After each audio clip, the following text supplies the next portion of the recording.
మరో breaking news చూస్తున్నాం. ఏపీకి మొంతా తుఫాన్ ఎఫెక్ట్ కనిపిస్తుంది. సాయంత్రం కాకినాడలో తీరం దాటే ఛాన్స్ ఉందని కూడా చెప్తూ ఉన్నారు. దీంతో అధికారులందరూ కూడా ఇప్పటికే అప్రమత్తమయ్యారు.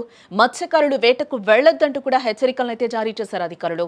లోతట్టు ప్రాంత ప్రజలను సురక్షిత ప్రాంతాలకు తరలించాలని కూడా ఆదేశించారు. బంగాళాఖాతంలోని తుఫాన్ మోంతా తీవ్ర తుఫాన్ గా మారనున్నట్టుగా కూడా ప్రకటించింది వాతావరణ శాఖ.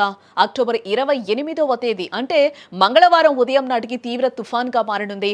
జల ప్రళయంగా తీరం వైపు దూసుకొస్తున్న తుఫాన్ మోంతా రేపు సాయంత్రం కాకినాడ దగ్గర తీరం దాటే అవకాశం ఉందని కూడా వాతావరణ శాఖ అంచనా వేస్తోంది.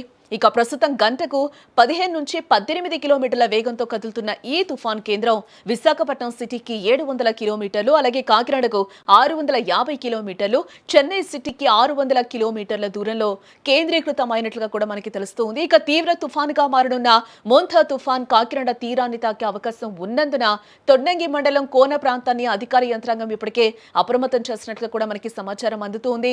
ఈ మేరకు కోన ప్రాంతంలో తీరం వెంబడే లోతట్టు ప్రాంతాల్లో టీడీపీ నేతలతో కలిసి అధికార యంత్రాంగం పర్యటించి ప్రజలనైతే ఇప్పటికే అప్రమత్తం చేస్తూ ఉన్నారు. మనం విజువల్లో కూడా చూడొచ్చు. తీర ప్రాంత ప్రజలందరూ కూడా అధికారులందరూ కూడా ఇప్పటికే అక్కడ అప్రమత్తం చేస్తున్నట్టుగా కూడా తెలుస్తోంది. ఆ తీరం వెంబడి ఎక్కువగా కూడా అలలు వచ్చే పరిస్థితి కూడా కనిపిస్తున్న నేపథ్యంలో ఇప్పటికే లోతట్టు ప్రాంత ప్రజలను కూడా అప్రమత్తం చేస్తూ ఉన్నారు.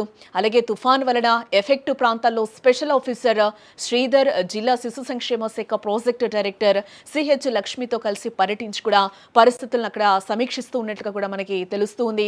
ఇటు ప్రజలు అప్రమత్తంగా ఉండాలని, లోతట్టు ప్రాంత ప్రజలు సురక్షిత ప్రాంతాలకు తరలించాలని కూడా స్థానిక అధికారులను ఆదేశించడం జరిగింది.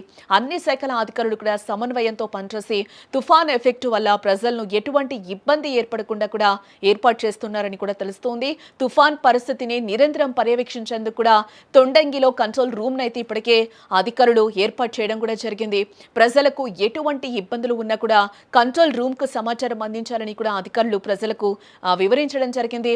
మొంతా తుఫాన్ హెచ్చరికల నేపథ్యంలో ప్రభుత్వ విప్ యనమల దివ్య నిరంతరం కూడా అధికారులతో సమీక్షిస్తూ ఉన్నట్లుగా కూడా మనకి తెలుస్తోంది. ఇప్పటికే అధికార యంత్రాంగాన్ని, పార్టీ యంత్రాంగాన్ని అప్రమత్తం చేసి ఆమె ప్రభావిత గ్రామాల్లో కూడా ముందస్తు చర్యలు తీసుకుంటున్నట్లుగా కూడా తెలుస్తోంది. తుఫాను ప్రభావం అయితే అక్కడ ఎక్కువగా కనిపిస్తున్నట్లుగా కూడా తెలుస్తోంది.